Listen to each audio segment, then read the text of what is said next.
Hi, here's a safe way to do spinal extension on the long box so you don't compress lumbar spine.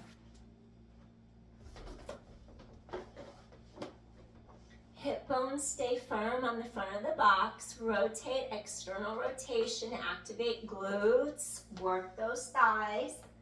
Palms down, fingers, thumbs away. Inhale, hip bones firm on box. Lengthen tailbone behind.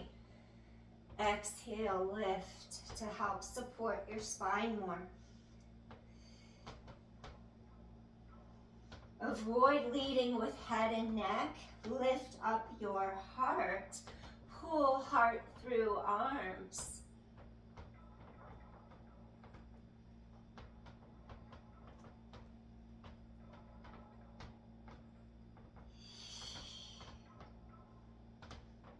And land. Use hands. Dismount, little mini push-up, and you're done.